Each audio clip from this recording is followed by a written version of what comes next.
And that's right, everybody. Welcome back once again to another edition of the Best Seat in the House podcast. As always, I'm your host, Rob Kramer, joined by my co-host, the great Daniel Bobo Curlin. And Dan, how you doing today, buddy? I'm doing fine. Just stoked for today's Rangers game. Hopefully, to keep that momentum going after getting that nice little win at the Garden. Surprisingly, they actually won a game at home. That is true. It's been a rare occurrence this year of the Rangers actually winning a game at Madison Square Garden. It's funny how it's been kind of the opposite of what the Knicks have been. The Rangers can't win at home, but are one of the best teams in the league on the road. The Knicks can't win on the road, but are one of the best teams in the league at home. So take that for what you will. It's definitely off to an interesting start there for both our teams at Madison Square Garden this year, Dan. But before we do get into that, because we do have a lot to get into today, obviously with the Knicks and everything, they are playing tomorrow night now. The Rangers play tonight in Ottawa. We got the New York Jets coming off a big win this past weekend as well. The Giants coming off a tough loss on Monday Night Football. But Dan, we all know in New York, baseball season is never too far away. It's there's always something going on to talk baseball wise, right? Yep, exactly. And I mean, to put it into context for those who aren't really enough familiar with here in New York, days before Super Bowl 42, when the Giants were in the Super Bowl, there was I think it was on a Thursday or something, the biggest headline on the back page of the New York Daily News was the Mets acquiring Johan Santana in a trade. That's how big baseball is in New York. This was days before a local team, the Giants, were in the Super Bowl. Days before.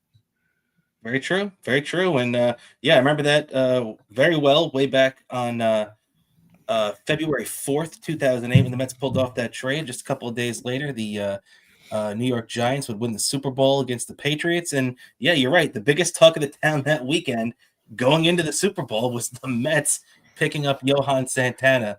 So, it just goes to show how much we love our baseball here in New York. And that's where we're going to kick things off, because there have been some very interesting news trickling out this week from both baseball teams. And we're going to start here with the Mets. As a matter of fact, the Mets, they did say what you want. I know there's a lot of people that are upset about this move. I'm not exactly over the moon thrilled about it either. We'll get into the reasons why.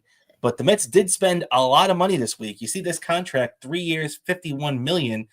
That's about the same money they guaranteed Pedro Martinez all those years ago when he came in from the Boston Red Sox and signed with the Mets as a free agent. It was a 4-year deal, and it was for $54 million. Granted, this was 20 years ago. But, that just goes to show the amount of money the Mets committed to this guy. Now, let's not forget, Devin Williams statistically was one of the worst relief pitchers in baseball last year. I mean, specifically when you start getting into the amount of games that he appeared in. And he did appear in 62 games for the Yankees last season. But when you take a look and see the numbers this guy had last year, was terrible. Now, obviously, you can kind of delve into them a little bit. You could see that he did finish the season, pitching particularly strong down the stretch. He was much better out of the bullpen in the 8th inning role, as opposed to coming in the 9th inning for the closer's duty. But, this is a lot of money to guarantee this guy, Dan. 3 years, $51 million. That comes in at about $17 million a year. Now, the first early reports coming out of this too is that I had about 5 or 6 different Mets reporters point out that he's willing to set up. He's come out and said that Devin Williams is willing to set up for the Mets. This does not close the door on a potential Edwin Diaz return. But Dan, I sit here and I balance my skepticism, because when I sit here and think about it, I'm saying to myself, the Mets just spent $17 million on a relief pitcher. Are you telling me? And look, they should be able to do this. You have the richest owner in sports. But are the Mets going to be willing to commit about $40 million of their payroll to 2 relief pitchers. I don't know if they're going to be able to do that, or I don't know if a guy like David Stearns is going to be willing to do that, because you should. The Mets would have a really good bullpen if they did bring back Edwin Diaz. You stick him in there. You've got Diaz, you've got Williams, you've got Minter, Brooks Raley, Huascar Brazaban is going to be in that mix again. Any of these other guys that we've seen from the Mets over the last couple of years, that's a pretty nice mix, Dan.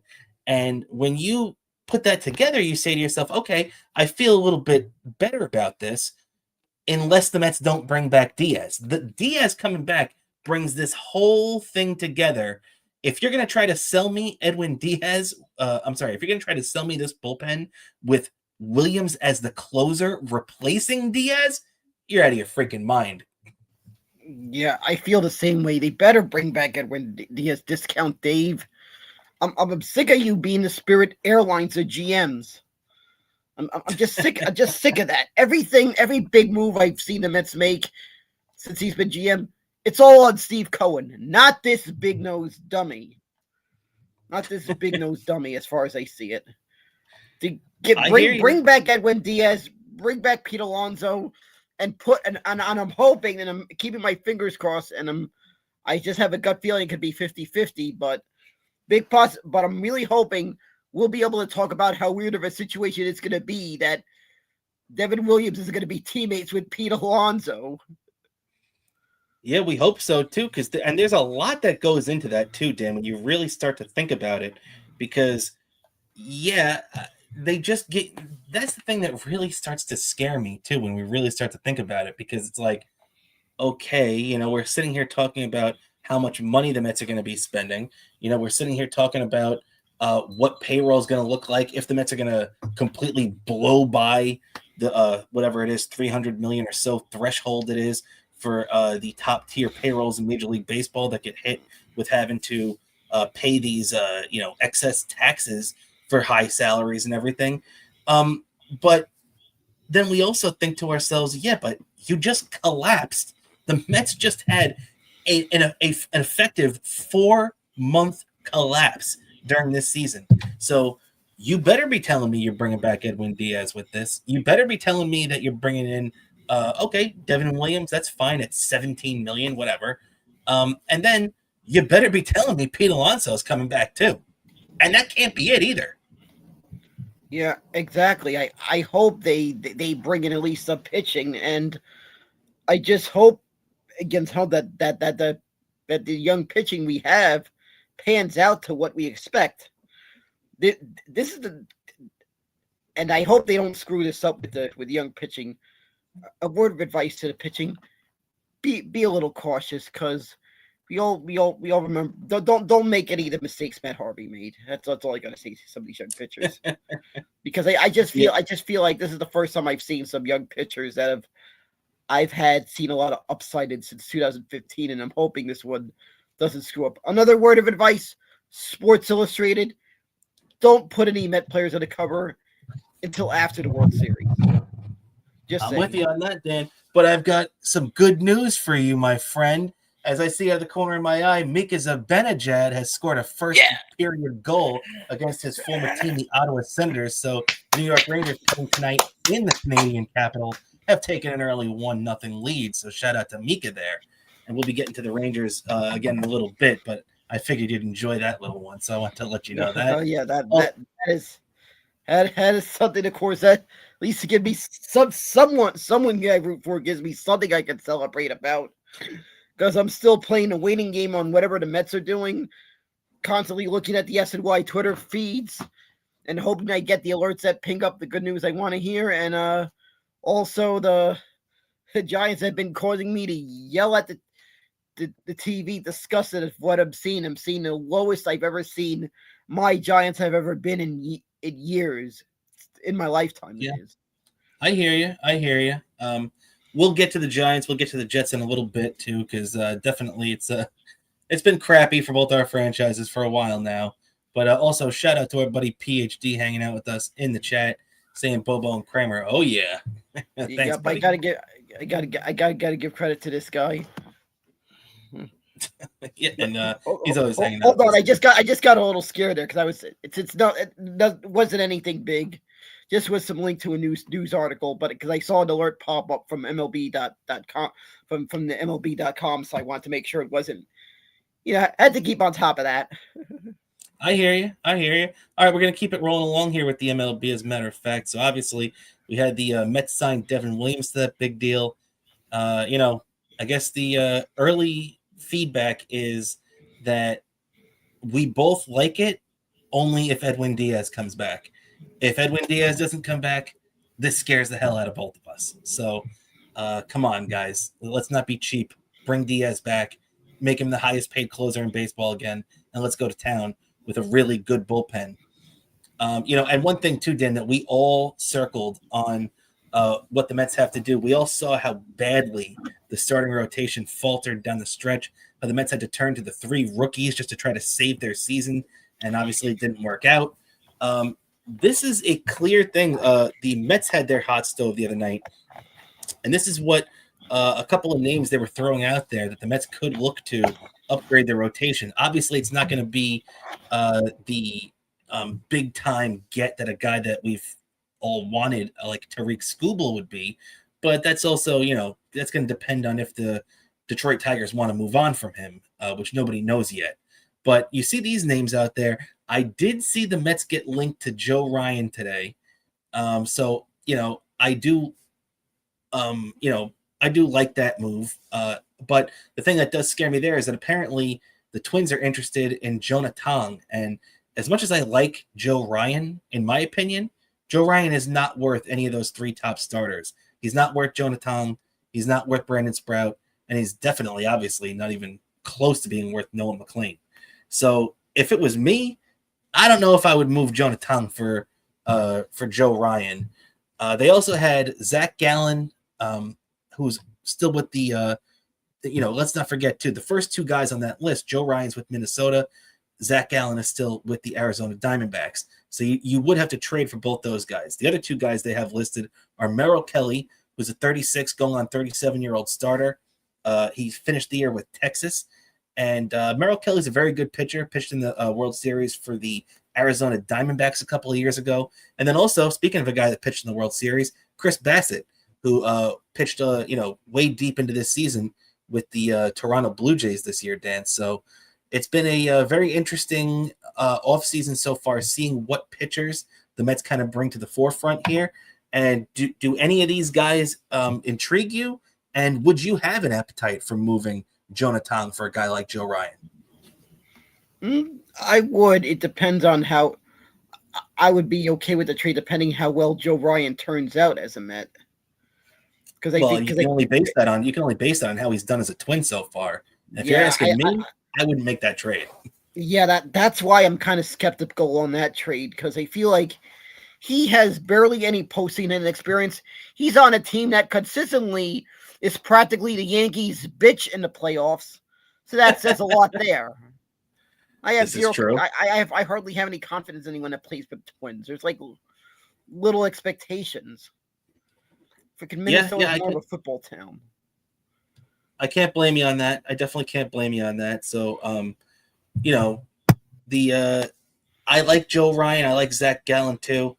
But to be honest, I would probably have a little bit more interest in both the older starting pitchers on that, because also that's another factor you have to look at, is that Zach Gallen's right around 30. Joe Ryan's right around 30, both still under contract. Merrill Kelly and Chris Bassett are both on the wrong side of 35, but they do, they are free agents, so they can be had for a little bit less than you would expect. I might be, maybe, I guess, Chris Bassett, if he could pitch in playoff situation to New York. He kind of showed a little bit of a sampling that he was kind of able to, but then maybe he kind of didn't, kind of lost it a little, seemed to wear out a little bit in the World Series. As long as I feel like he isn't carrying the weight of the rotation, maybe Chris Bassett could be a good situation, especially depending on how the young starting pitching the Mets have pan out. That they're going to be more of a bigger factor in the young starting pitching than anything, I feel like. Yeah, that makes a lot of sense. I hear you. And you have to balance that too. If you're going to be bringing in one or two new starters, you might not have room for all three of these guys too. So it's going to depend. But to me, if I'm going to be letting go of any of those three top starters, it's going to have to be for a guy better than Joe Ryan. But heck, exactly. We'll see what the other happens. thing I feel like what the Mets are doing, pitching wise, maybe depending on how long it takes to the signing process of the Japanese guy. I haven't heard much of him, but I feel like maybe the Mets would go after him. I think they are going to go after him. I feel like there's going to be and I feel like that'll be a big game changer, especially if he turns out well. This guy, I'm kind of liking this guy already when he says that he has interest. He wants to try to beat the Dodgers. That's something that could be a big thing. The Mets, hey, come here. You'll really be able to build a legacy if you really want to build your own legacy in baseball. Come here to New York. You win here. I forget this guy's name, but that guy comes here. You will never have to pay for a beer in New York again. I mean, they will be talking about you for years. That's the thing, though, Dan. You have to remember, too, that a lot of these Japanese players aren't going to sign until a lot of these play. You know what I mean? So, like, a lot of guys are going to be signed by the time because these guys can only be posted between now and early January. So we're not going to know where these guys are going until probably mid to late January at the earliest. Yeah. So you're going to have to make a lot of moves prior to that. So it's going to be interesting to see how the Mets balance that. But exactly. I am David with you, Stearns, though. I got to say something during the GM meetings. You better come back from Orlando with either a Pete Alonso or a Diaz or something instead of spending most of the GM meetings going on some theme park rides.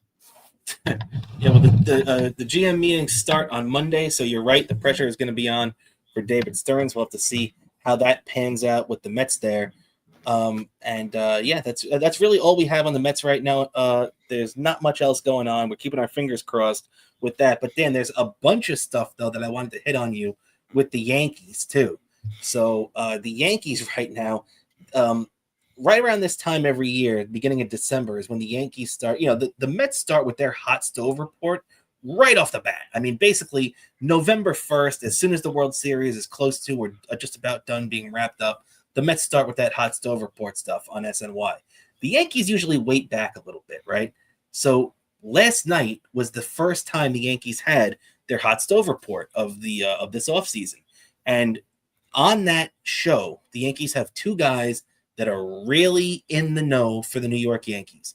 And that is their reporter, Jack Curry. And that is their, the voice of the New York Yankees, that being Michael Kay.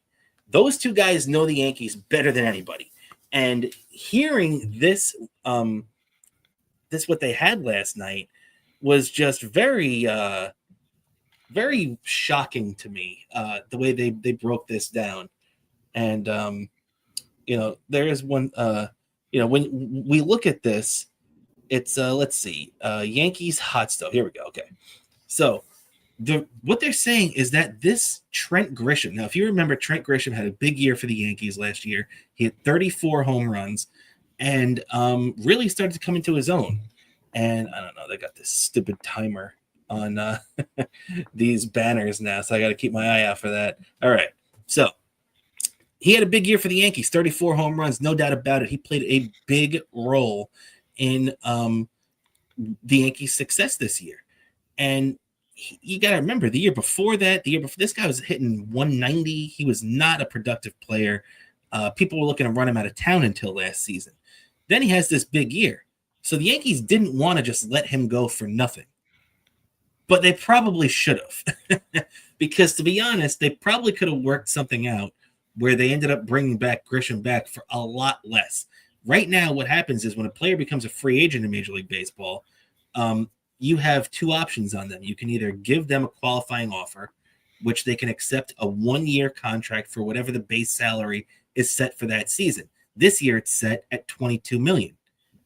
So you offer that to the player. The player has the option. Okay, I'll take that 1-year deal, and at a high cash value, or I decline it and I become a free agent.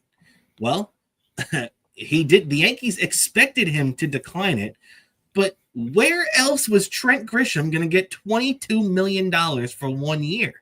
His agent probably looked at him and said, "You'd be stupid to turn this down." So he takes it. Now, the Yankees are stuck paying this guy $22 million next year. And what the Yankees reporters, that being Jack Curry and Michael Kay, were alluding to the fact that this could, even though Brian Cashman came out a couple of weeks ago and said the complete opposite, that this is not going to impact how the Yankees move their money around this offseason, how the Yankees reshape their roster. Well, that turned out to be, or at least according to Yankees Hot Stove last night, that's not true. Apparently, what these two guys were saying is that this Trent Grisham move really hurts the Yankees' ability to specifically bring back Cody Bellinger. Now, Dan, how terrible of a move would that be for Brian Cashman and the Yankees if they end up losing Cody Bellinger, who's a far better player than Trent Grisham, because they decided to give him this qualifying offer so they could get a stupid 4th-round draft pick next year? This seems insane to me. Oh my God. I just can only imagine what that's got to be like. I feel like this is the kind of thing that might wake up the ghost of George Steinbrenner. And I can tell you, that would be an episode of whatever those ghost chasing reality shows that I always think are fake or whatever. I would get a crack out of that episode. See an episode where the ghost of George Steinbrenner is haunting Brian Cashman's office. It would be a hilarious episode, because I feel like bear in mind, this is coming from a Mets fan. This does not seem like something that would be happening if George Steinbrenner was still alive. No, you're absolutely right about that, Dan. And as a matter of fact, I feel like George is going to end up coming back and doing, his version of, Scrooged, like with Bill Murray. He's going to be coming back and going to Hal Steinbrenner and his son. He's going to haunt his son, because this is what Hal came out and said this past week, and Yankee fans got really pissed off about this. As, by the way, I see the New York Rangers have extended their lead to 2-0 over the Ottawa Senators. But this is what Hal Steinbrenner came out and said to Yankee fans. And I sympathize with Yankee fans, because if I was a Yankee fan, or if my team came out and said this, I'd be freaking out too. So Hal Steinbrenner not only came out and complained about the Yankees losing money, which isn't even true. He complained about the Yankees losing money. The Yankees are one of the most profitable teams in Major League Baseball. He said that it would be ideal for the Yankees to get under $300 million on payroll this year, which they've been over the last few years. The Yankees currently sit at right around $260 million. Now, let's not forget, you might think to yourself, oh, it's only 260. That's not going to be hard for the Yankees to stay under. Well, let's not forget, this is before everybody gets their raises for next year. Not players under guaranteed contracts, but players that they're going to be doing arbitration with, players that they're going to be, going through the process with, right? So all those players still haven't been added yet. Not to mention the Yankees getting a replacement or bringing back Cody Bellinger. The Yankees bring in another bullpen arm because they lost their a guy who came into their season as the closer last year in Devin Williams. So the Yankees have plenty of open spots that they still have to fill. And, only right around $40 million to spend. That's not a lot of money when you're playing in the deep end of the pool like the Yankees and the Mets are, Dan. So if you're a Yankee fan right now, you'd be understandably frustrated if the team wants to keep their salary under $300 million. Yeah, I could imagine. I could only imagine what very salty words are being mothered under one of my uncles in one of my Long Island relatives. I could imagine what salty words are under his mouth hearing that news. Wherever he's listening to the fan. There's definitely a lot of anger coming out of Yankee fans because of this. Now, I think the funny thing is that the Yankees still have a really good team. I mean, if we're going to break it down, the Yankees still, one way or another, even if, they started today with the team as is, would probably have a playoff team still. That's how good they are, especially once their pitching gets healthy and they bring back guys like Garrett Cole, and even I think Rodon is going to be a little banged up at the beginning of the year too. Once they get their pitching staff healthy, the Yankees are going to still be, the dominant team that they've been. But yeah, definitely a not a good look for Hal Steinbrenner and the Yankees there, as everything that I just said is so un-Yankee like. It's like the Yankees are turning into the Mets, and this would be even further proof of that, because a guy that Yankee fans hated all year up until the playoffs, when he actually had a pretty little decent run in the playoffs, was Anthony Volpe. How many times, Dan, did you hear Yankee fans, whether it was talking to your friend who's a Yankee fan or talking to somebody that listening to WFAN or ESPN radio, any of these places that talk about the Yankees specifically, one of the biggest complaints Yankee fans had all year was about Anthony Volpe. And it seems like a lot of Yankee fans would take it like a slap in the face that the Yankees are going to sit here and once again try to shove Anthony Volpe down their throats for a third or fourth straight year. Yeah, that's just going to have to be disaster for Yankee fans that are going to have to deal with that. And I wouldn't be surprised.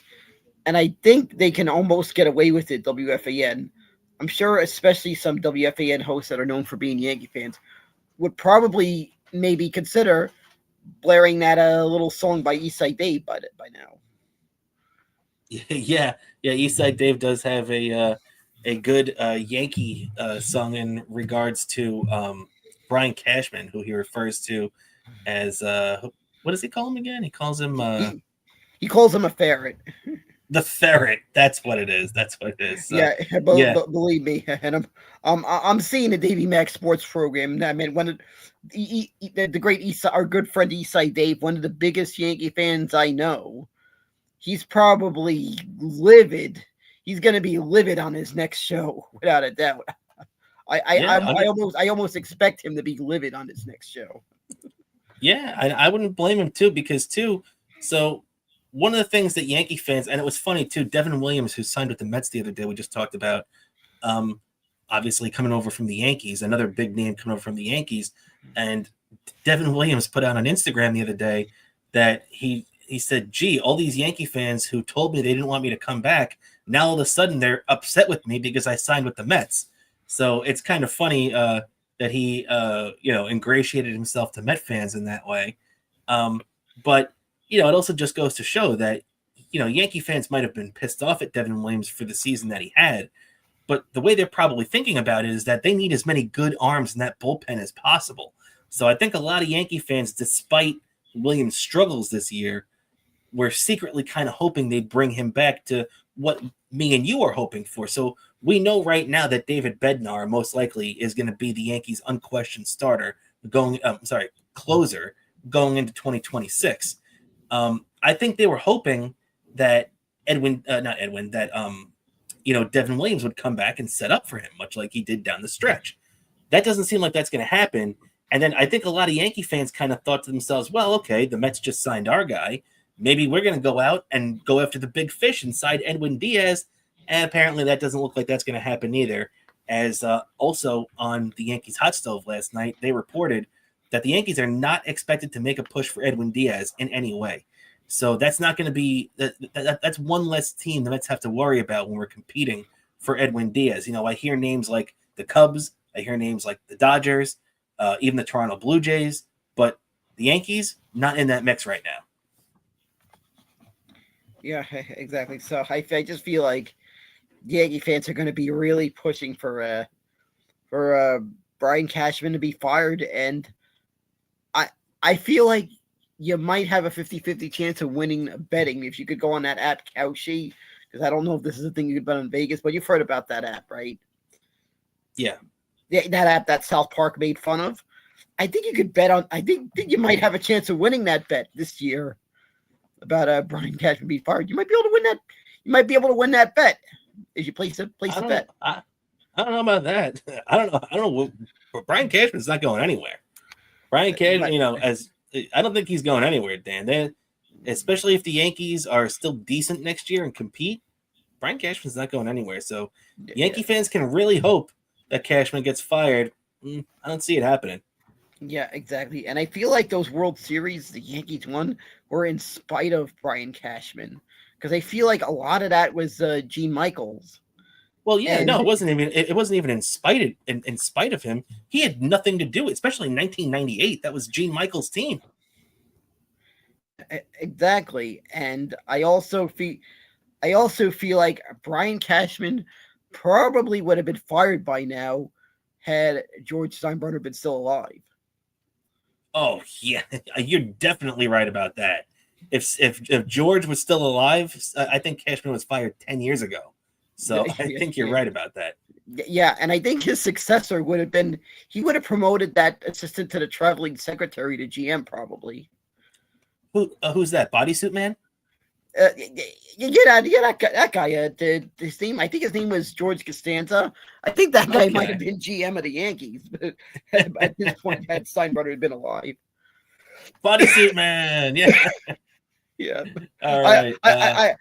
I remember seeing it. I remember getting phone calls from my uncle watching he saying, you gotta look at this. He said, you gotta look at what this guy is doing.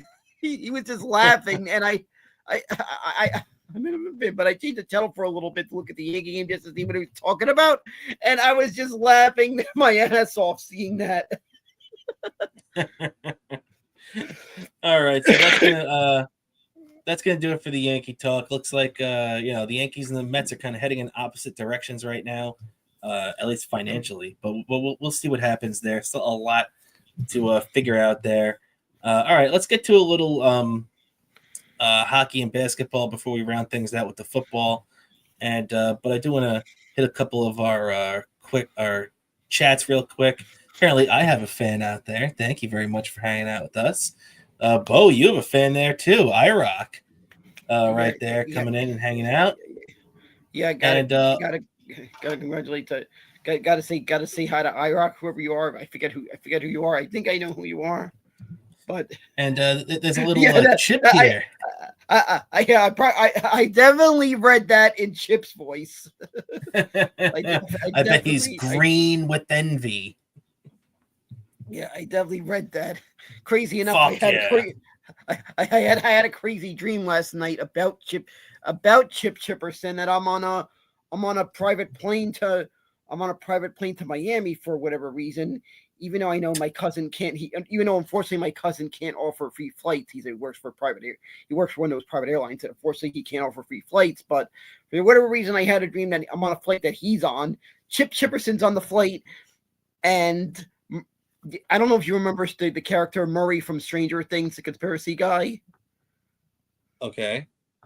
He was on the plane, and for some reason, this one passenger on the plane just turned out to be some villain, some 80s movie villain like kind of guy, and trying to attack my cousin. And Murray's just beating the crap out of him, like that scene in season 4 of Stranger Things. And then Chip was just cheering the guy on. Well, it sounds like a great dream there. On that note, I don't even know where to go with that one, but there we go. All right, Dan. Now, obviously, right now we got the Rangers going on. The Knicks played last night. They play again tomorrow night. But let's pick things up with the Rangers right now, as they're leading currently in Ottawa 2-0 in the first period and the closing minutes of that. But real quick, before we even talk about this, Dan, we do have to give a lot of credit for the last game the Rangers played. A game that, man, we've seen this game happen dozens of times over the last 2 years, where the Rangers have played pretty, bad hockey at times this year and last year. And it just seemed like, it was 1-1 in the third period late. The Rangers got a 4-minute double minor when Alexis Lafreniere got high sticked, and it caused him to bleed. So the Rangers got the double minor, 4-minute power play, didn't score on it. They did get some good opportunities and move the puck around a little bit, but couldn't put it in. And then a couple of minutes later, after they didn't score, they end up going down 2-1. So you're saying to yourself, oh, great. This is par for the course for the last year or two. of just watching this Ranger team crap out late and cost themselves a game. And then it all changed. Will Cooley, who, he's a little spark plug, that guy, him and Brett Berard really provide a lot to this lineup. I love that Berard's back up from the AHL, and Cooley goes out there. He ties it up with about 2 minutes left in regulation. And then Gavrikov, who scored a goal tonight. This guy was never a goal scorer, Gavrikov. He was always a stay-at-home defensive defenseman. And, he puts it in tonight. He was in front of the net. He looked like Chris Kreider in the last game, the way he was standing in front of the net, getting ready to put the puck in. So, Gavrikov has really been a big plus for this team. He wins it in overtime. Cooley ties it late. Rangers that was a great comeback win, especially at Madison Square Garden. Me and you have talked about the Rangers' struggles this year at the Garden, and it's been bad. And getting this win, 3-8-1 at the Garden feels a lot better than 2-9-1. Yeah, I just have to say that probably that was uplifting win for the Rangers. I feel like that one's going to really carry momentum for this team. I feel like they got off to a slow start, but I feel like they're going to be fine as long as they can finally get over that whatever pressure is hanging on them at home. But as long as they can get through that, I feel like this team is finally coming together, and I feel like they've come together at the right time, that they're going to build a big thing down the stretch run. And I'm really going to I kind of gonna really. I have a feeling I'm going to be annoyed by that Olympic break right when they're getting good. Yeah, or it's going to be one of two things, Dan. It's either going to be really annoying because it's going to interrupt the Rangers, hopefully in a hot streak or whatever, or it's going to be the best thing ever because the Rangers just need a couple of weeks to get the hell away from the ice. You know what I mean? Yeah, exactly. And I had it's gonna be. I have to hopefully that's just something that just your favor, and I can just sit back and enjoy what's gonna be what amounts to playoff hockey in 2 weeks. It feels like I feel like that's always when you get the NHLers in Olympic hockey. It's like playoff hockey comprised in 2 weeks, and we'll be able to sit back and enjoy it, and almost wish that this podcast had budget that we could be in Italy covering it.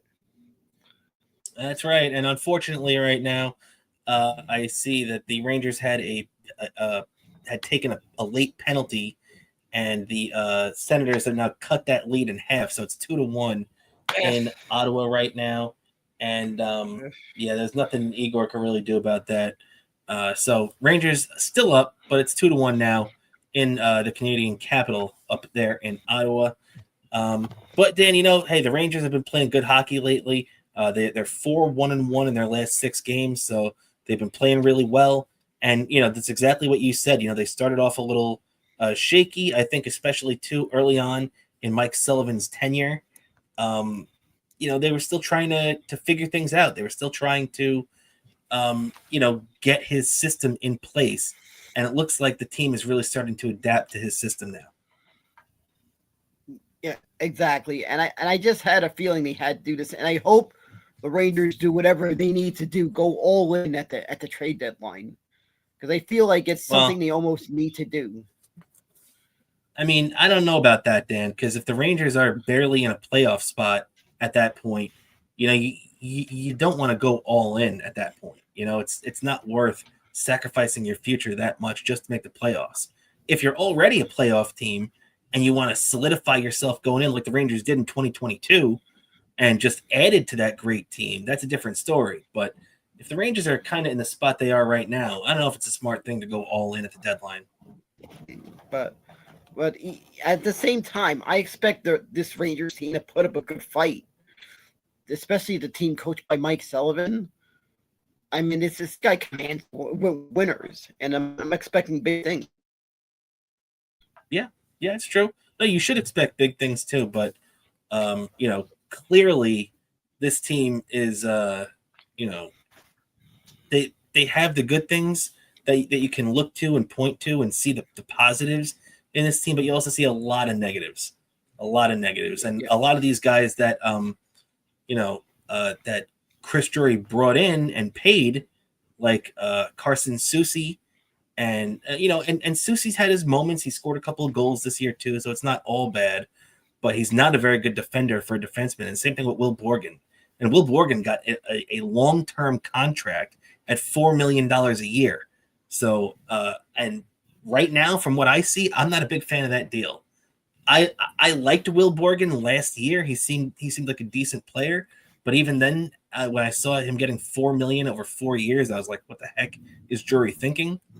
This year, yeah, it doesn't seem like that contract is going to end up being worth it. But I hope I'm wrong. Yeah, same thing here with that one, and I still question to this day why Chris Drury traded Chris Kreider. That one still baffles me. Yeah, and he only got back a prospect and a 4th-round draft pick. So just absolutely terrible trade as Chris Kreider is on pace for a 40 or 50 goal season this year. That's exactly what the Rangers could need in their lineup. That is the worst trade since a few years ago when they traded JT Miller during that fire sale. Yeah, well, and that was Miller and McDonough going in that trade too. That was another bad trade that didn't work out, as they ended up getting back that young defenseman who didn't really pan out. They did get back a 1st-round pick, but they eventually would draft Keandre Miller, who's also no longer on this team. So, yeah, I think you could chalk that trade up as a pretty bad one, as the Rangers should never have traded JT Miller. And the money that the Rangers just gave to Will Borgen last year, that's the same amount of money that Ryan McDonough just signed a 3-year extension in Tampa Bay with. McDonough just signed a 3-year, $4.1 million extension that's going to pay him until he's 39 years old in Tampa Bay. And, it would be nice if he could have played his entire career with the Rangers because he was that type of player. But anyway, let's take a look at the injury report now. Is Jonathan Quick, who's been dealing with that hamstring. We remember he did travel with the team to Ottawa, which is an encouraging sign, but he's not going to be backing up. He's not active tonight. This kid, Spencer Martin, who's up from the AHL, they sent back down the other kid who they had up here just to let him get back on the ice and get some playing time. But Spencer Martin is active tonight as the backup. But it's good to see Jonathan Quick getting back soon because we all know what Jonathan Quick can do, even at 38 years old right now. He's still an extremely effective goalie. Yeah, exactly. We need him back soon. We need to be back in that situation where we have a 1 and a 1A in the goalies. Yeah, exactly. So let's hope Quick gets back soon. And then tonight, obviously Rangers down in up in Ottawa.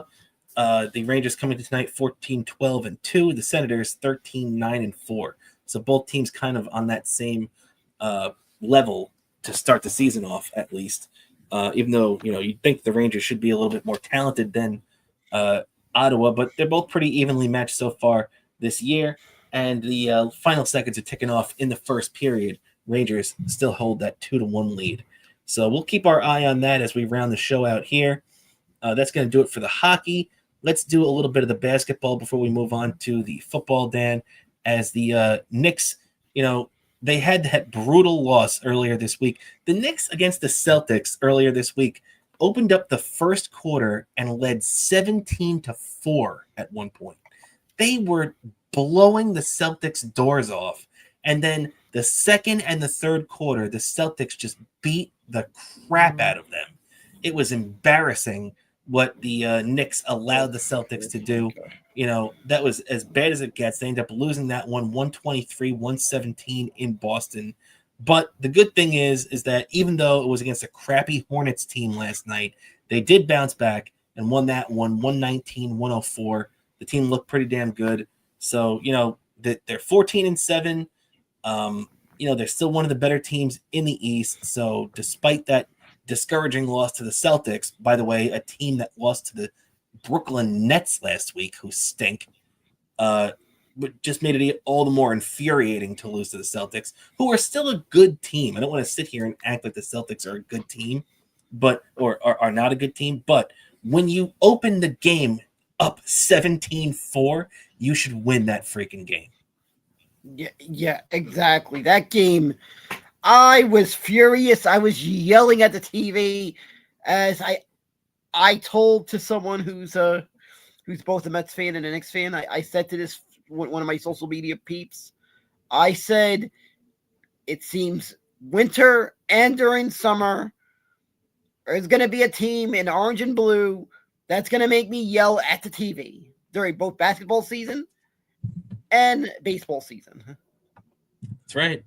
That's right. And the Knicks definitely had you yelling at the screen the other night, but then they had you yelling last night in a good way when they came out and won that game pretty handily last night at the Garden. Yeah. That at least they at least bounced right back with something for me to celebrate about. And I just feel like the Knicks are going to get over that road hump. I just have a feeling they're too good of a team to do that.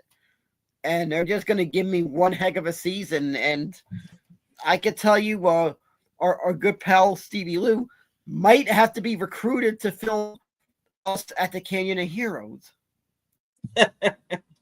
Let's hope. Let's not get carried away. They still got a long way to go till we can think about that. But let's hope the Knicks are back in that arena at some point this year of going for the NBA championship. Yep, exactly. And I could tell you that one day, hey, I hope Donovan's Pub is ready to handle that, especially if we bring Eastside Dave with us, who's also a fellow Knicks fan. This is true. This is very true. I can tell you that's gonna be something. But I know some of the staff at Donovan's. I mean, the owner is a good supporter of our show, so I'm pretty sure they'll be well prepared. And he's a fan of the Compound Meeting, at all those shows. So he's probably well prepared for handling Eastside Dave and his that's right. his and what he'll consume that day. That's right. And Jalen Brunson went out and shook off a tough game against the Celtics. Ended up having a good night. Last night, 26 points, 5 assists. He looked good out there. Karl-Anthony Towns really had a great game last night. 35 points, 18 rebounds, and 5 assists. Big night from Karl-Anthony Towns. Even his passing was nice and crisp, which sometimes, Towns can get really sloppy with that passing. So nice to see him playing an overall good game. Brunson, obviously, like we said, bounced back. OG Anunoby, too. A little update on him. His hamstring is improving, so they're saying he is questionable for tomorrow's game against the Jazz. That game is tomorrow night, 7:30 p.m. at Madison Square Garden. That should be a winnable game for the Knicks, so let's hope they can keep it going, especially against the crappy Jazz team, much like against the Charlotte Hornets. You got to take care of business against these teams. And Dan, real quick before we wrap up here on the Knicks, I did want to ask your opinion. This came out, in the last, day or two, that Giannis Antetokounmpo, the big time star player, former NBA champion from the Milwaukee Bucks, it looks like those two entities are heading for a breakup right now. Giannis, he's been with that team for his whole career, more than a decade there, ever since he came over as a kid. The Milwaukee Bucks obviously won a championship with him. He's built into their culture. The fan base loves him and everything. But, sometimes, especially in the NBA, these things can go sour quickly. And a team that started off 8-5 and then had to try to fight off an 8-game losing streak after that kind of buried themselves a little bit. And it looks like Giannis, who's been a good soldier there in Milwaukee for a couple of years now, is getting a little thin on his patience. Now, we knew that it was going to take, a lot for him to request a trade. Obviously, looks like he's done that. His preferred destination over the summer when this was floated was the Knicks. That's going to be really, really tough to pull off in season. And you're probably going to have to give up Karl-Anthony Towns to do it, just to make the money work, to make the roster work, things along those lines. What do you think, Dan? What's your appetite for pulling off a Giannis trade? I kind of like the thought of him being on our team, but thought of giving up that much, I'm kind of not really leaning toward wanting to make that trade. I feel like you really got to see maybe the situation is we're just eager to get rid of him, and maybe we could fleece them the way the Lakers fleeced the the Mavericks in that trade for Luka. That happened. Yeah. If a situation like that happens, maybe I'd be for it, and I not only I would celebrate by probably going to Astoria, which is a heavily Greek area in Queens, and getting some of the maybe some of the best gyros in that area. By the way, you can get some really good gyros in that area.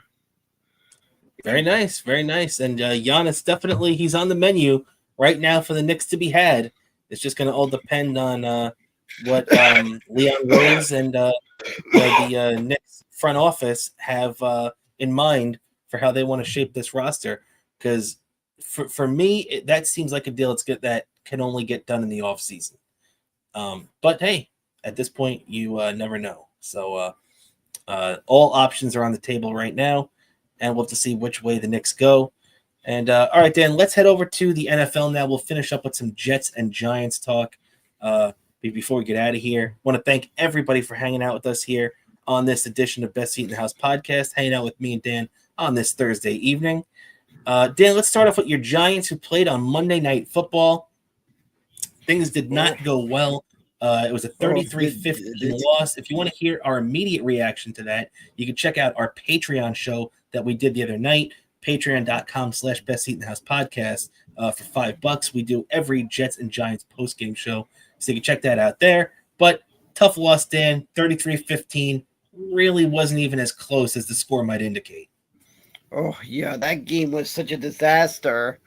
I really think the only thing entertaining about that game, and this was if you watch the Manning cast feed, maybe seeing when a Danny DeVito joined in a little bit as one of the guests on the Manning cast. That was a little fun seeing Eli and Peyton going back and forth with Danny DeVito.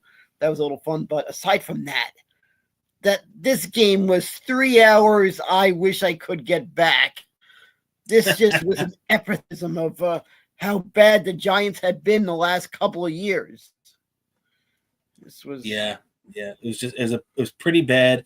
And as we said too, 33-15, you think to yourself, well, it's a little bit more than 2 scores. Technically it's 3 scores, but it's not that bad. We've seen worse. But the fact is the Patriots pretty much just coasted in the second half of the game. They dropped 30 on the Giants in the first half. The first team to score 30 points in the first half on the Giants since Brett Favre of the Minnesota Vikings did it against them, Week 17, 2009. You talked about that last night, and even you recalled how the Giants really weren't trying to win that game.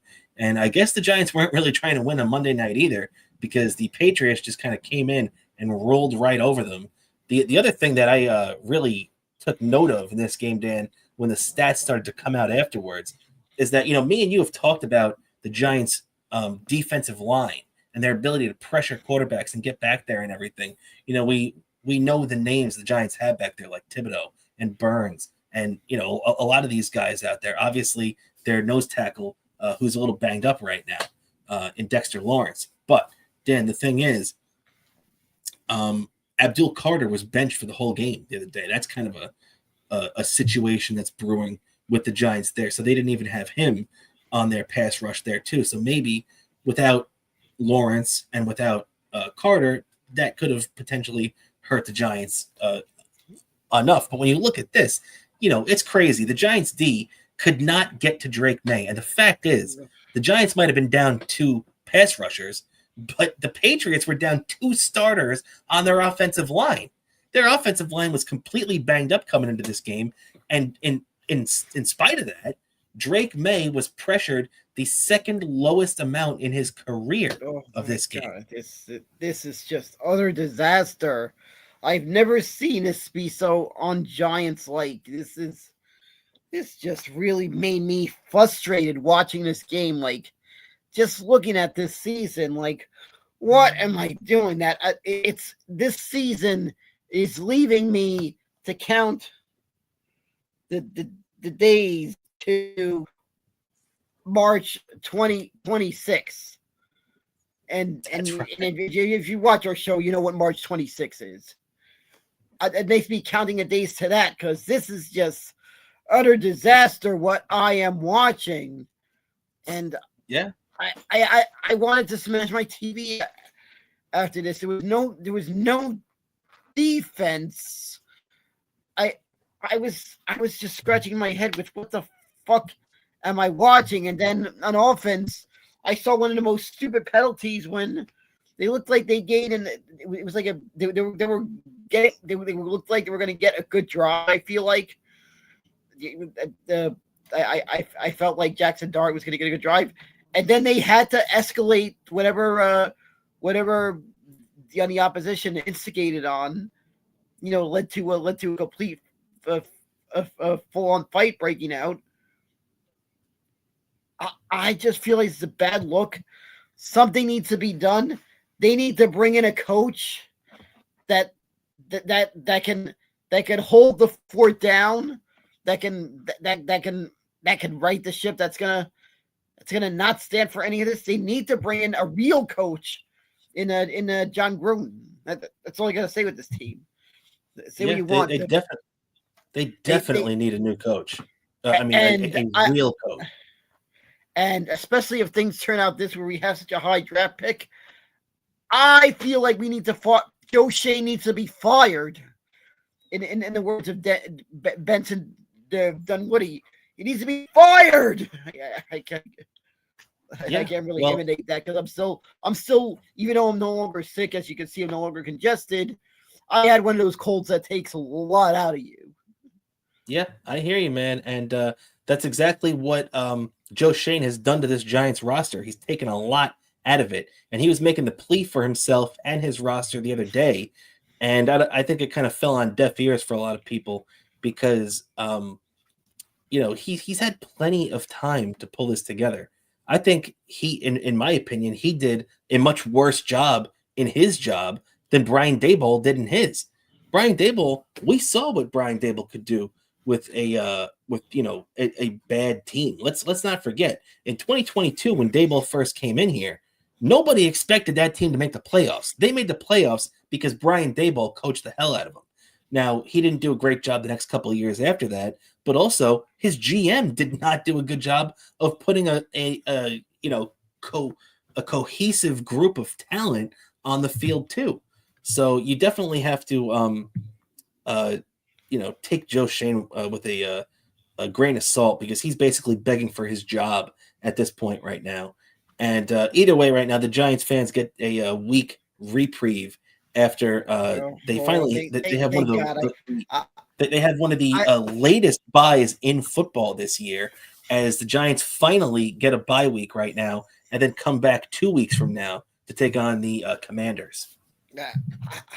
I could tell you that this off week, I feel like it's going to be a nice, calm off week because I don't have to be yelling at the TV and be frustrated at the GM and everything for one week. I don't know. I'm intrigued at doing this on Sunday because during the holiday season in New York, the MTA brings out the retro subway. I forgot what line it is. I think it's on the F line on Sunday. I might go do that because of how relieved that not having to be frustrated with what's the shape that my beloved New York Giants have become under this idiot GM. Well, I don't blame you. So definitely a lot of peace and tranquility for Giants fans this Sunday. Not so much for the Jet fans, though, as the Giants are 2-11 right now.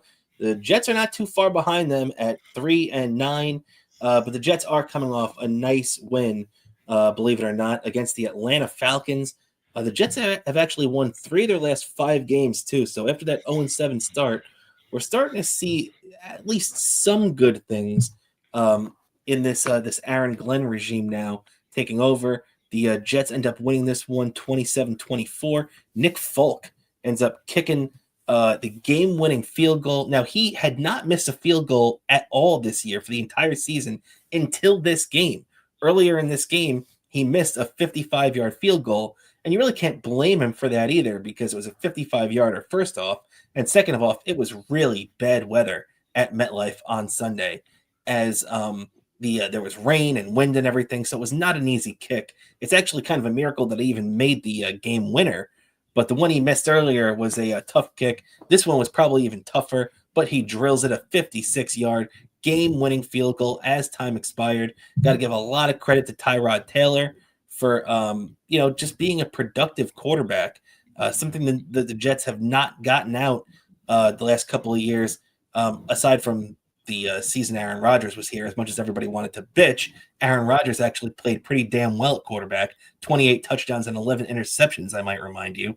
But, aside from that, the nonsense of watching Zach Wilson, the nonsense of, earlier this year with Justin Fields, which we all knew was going to be a disaster. Everybody but Muji and Aaron Glenn apparently knew that, and also our genius owner, Woody Johnson. But either way, nice win for the Jets there. I know a lot of Jet fans are upset because they want to tank because apparently nobody gives a shit about actually winning games. But I was very happy the Jets ended up winning that game because I want to see that Aaron Glenn is the right coach. I don't want to see the Jets go 2-15 this year and just say, oh, fingers crossed, Aaron Glenn is good next year, because that's not how it works. You want to see them kind of lay the groundwork this year. And as bad as the first 7 weeks have been, there have been some improvement over the last couple of years. Over the last couple of weeks with these Jets teams, especially since the trades of Quinnen Williams to the Dallas Cowboys and Sauce Gardner to the Indianapolis Colts. So that's definitely been a turning point in the season for the Jets. And another thing that's been a big thing for the Jets this year too, Dan, is their special teams.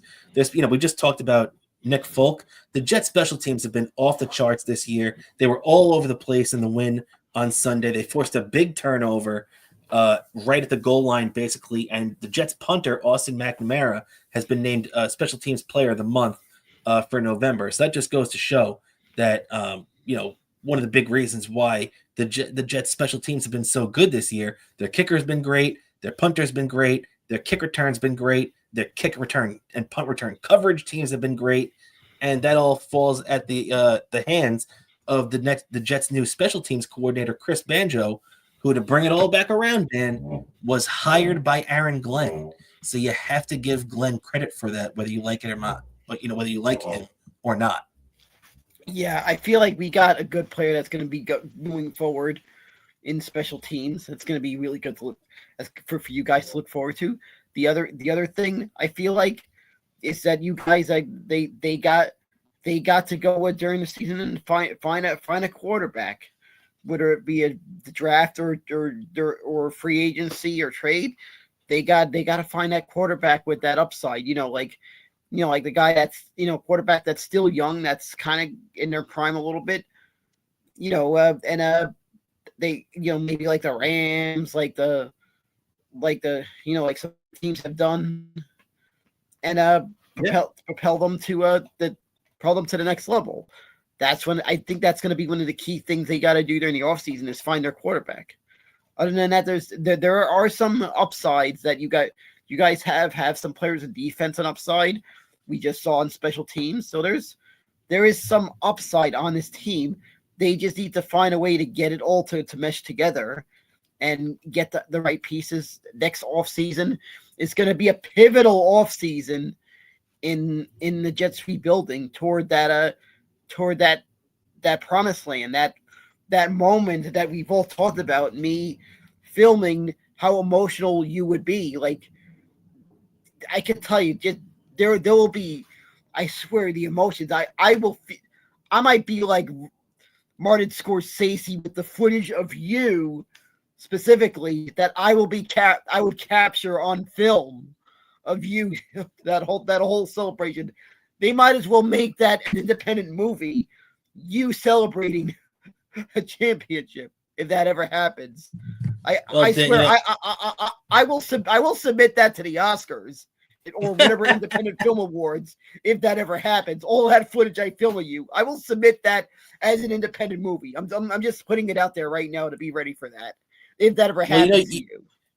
You might get that same type of footage at just the Jets finishing 500. Because or I guess he can't do 500 anymore. But if the Jets win, 9 games and go 9-8, I have not seen the Jets be 500 since I was in my 20s. 2015, when I was 29 years old, was the last time the New York Jets finished 500. They went 10-6 and still missed the playoffs. Thank you very much. Thanks to a crappy Week 17 loss up in to Buffalo to Rex Ryan's Bills, which sounds like blasphemy at this point. But that was pretty bad. But it's been a long time, Dan. So yeah, I definitely hear what you're saying. If a championship happens, you'd get that. But at this point, I would throw a celebration to finish 500. That's how bad it's been to be a Jet fan for the last decade. Yeah, I mean, you know what? Maybe I should just start filming you next year and keep filming until maybe as many years or whatever it takes to just get that.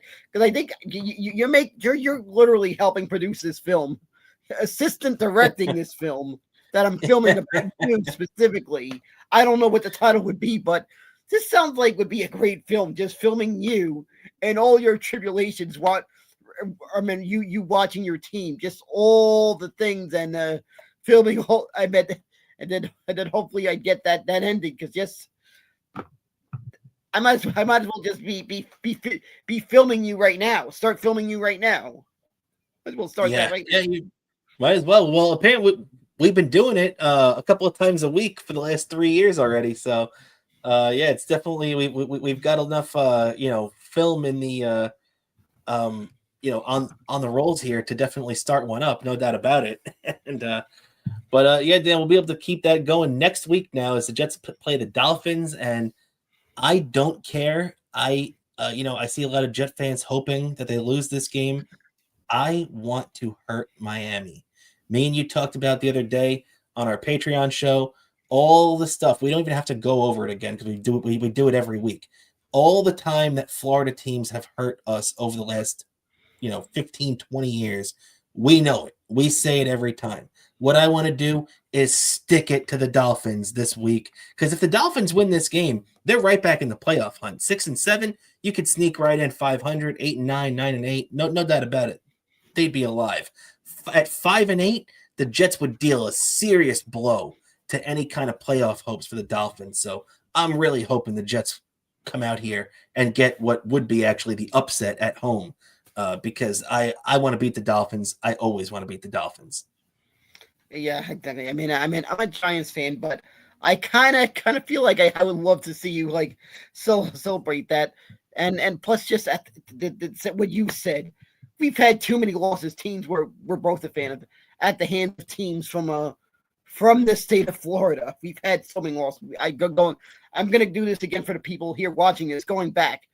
2007. No, don't. All right, we say it every week. I can't do it. All right. No, I'm not going to mention it because it's too much to bear. But you know how it is. If you're New York enough, you know the history. And it's exactly. And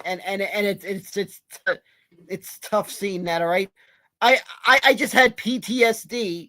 Somebody wearing a Dontrell Willis jersey on the subway. Oh, God, Dontrell Willis jersey. Holy crap, that's an oldie. Well, the reason is that he was the starting pitcher in that game in 2007. I know. Against Tom Glavine. Believe me, Dan, I'm well aware of the 2007 collapse. I don't want to relive it. So the Jets, against the Dolphins, that's a big game now. Dan, I mean, now it's time, for the Jets to put up or shut up. Now we got to see, are the Jets going to stop making these stupid penalties they do all the time? Are the Jets going to, are we going to see some commitment to Breece Hall on the ground, which sometimes it seems like the Jets waver in doing? Or are we going to see the continued growth from this young receiver core the Jets have assembled, especially with still no Garrett Wilson for the next week or two? So that there are a lot of things to keep your eyes on with the Jets, Yeah, exactly. It's just a lot to keep your eyes on, and that's it. It's gonna be an interesting watch. I mean, even if I'm personally not there, I might. I'm a Giants fan. I'm setting my DVR to record, even if I'm not home, to see how this game played out. Yeah. Oh, exactly. Yeah, just to check it out. Always worth keeping an eye on. I'm the same way with the Giants, even though I'm not a Giants fan. I like to keep an eye and see what's going on. So totally with you on that, especially for our Patreon show, which, by the way, if you're watching right now, you can subscribe on patreon.com/Best Eaten House Podcast for $5. And Dan, with that, let's jump right into our picks for this week. Right now, if you've been following us all season, me and Dan have been picking at least 3 games every week so far this year.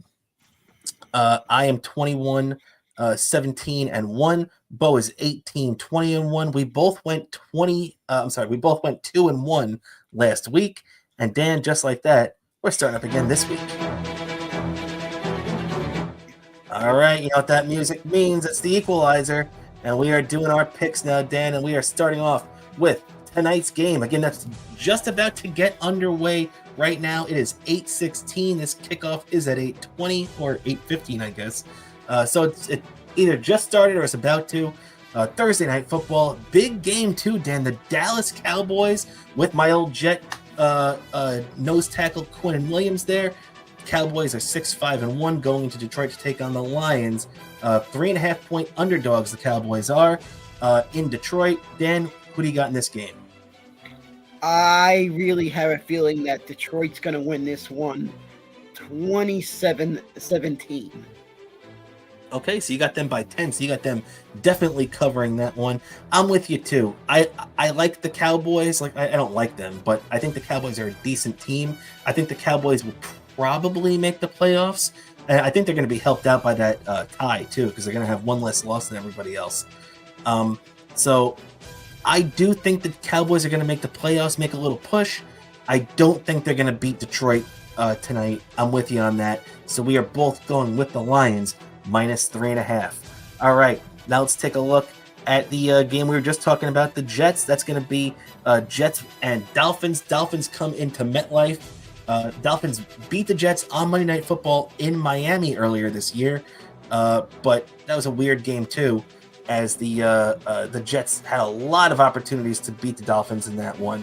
And let's not forget, the Jets have no interceptions this year, the longest streak in the history of football with no interception, and Tua is tied with Geno Smith for the most interceptions in the league. So maybe the Jets finally get their first pick this year. But either way, Dan, who do you got in this game, the Dolphins, as 2.5-point favorites? I just feel like this game's going to turn out to be the Jets are going to win 17-13. 17-13. Okay, so you got a close one, and you got the Jets covering. And Dan, I'm going with yeah. Yep, and I think the weather looks like it's going to be dry, so I feel like that's going to be a safe bet. There we go. Yeah, I think I think you're right. I think it is supposed to be dry. It's gonna be a little cold and a little windy, but it should be dry. You are right about that. So I'm going with you on this too, Dan. I agree. I think the Jets are gonna cover and beat this game. I guess I think the Jets are gonna win this one. So I'm picking the Jets to beat the Dolphins in this one too. So far we are both in sync. Jets +2.5, and we got the Detroit Lions -3.5. And then the last one we're going to do, because usually we do the Giants as well, but the Giants are off this week. We're going to do the Sunday night football game instead. And it's going to be a big AFC matchup as the Houston Texans go into Kansas City to take on the Chiefs. The Chiefs right now are in third place in their own division. Obviously, they're still dangerous. We can all still see the Chiefs as the threat that they are. But it's going to be a big game against the Houston Texans that the Chiefs desperately need. 3.5-point favorites in this one. Dan, who do you got? I just feel like the Houston Texans are going to win this one 27-17. Travis Kelce and Taylor Swift are going to break up. Then a couple of days later, we're going to find Taylor Swift write a breakup song about Travis Kelce. I like that prediction. All right. I'll take that, and but I have to disagree with you on that, my friend. Though I do think this will be the one game we're going to be going head-to-head with this week, as you're taking the Texans +3.5. I'm going to take the Kansas City Chiefs -3.5. I heard Andy Reid talking before this game about, he basically flat out said that the Chiefs are going to win their next 5 games and go into the playoffs at 11-6. So. Far be it from me to disagree with the Walrus, as they call him. Big fan of Andy Reid. Guy's one of the best coaches I've ever seen. Obviously, Patrick Mahomes is a hell of a quarterback, too, and they got a great team over there. I'm not counting them out. The Houston Texans are a good team. Kansas City Chiefs are better. I'm taking Chiefs minus 3.5. So that's going to do it for us here with our NFL picks. And as a matter of fact, that's going to do it with us here on the show for this week. I want to thank everybody for hanging out with us here on the Best Seat in the House podcast. As always, Dan, before we get out of here, anything you'd like to plug for yourself? Sure. My Twitter, Bobo103NYC. YouTube, one word, Daniel Curlin. Also, Instagram, Bobo718DK, same username on Treads. Also, don't forget to subscribe to our Patreon. $5 a month, best deal in New York City. The equivalent of a round trip on the subway. So it's not bad of a deal.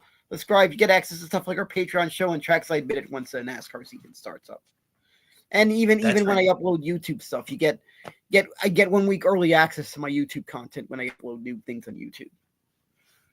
That's right. So make sure to subscribe to our Patreon. Like Dan said, Best Seat in the House podcast on Patreon. You can check them out there.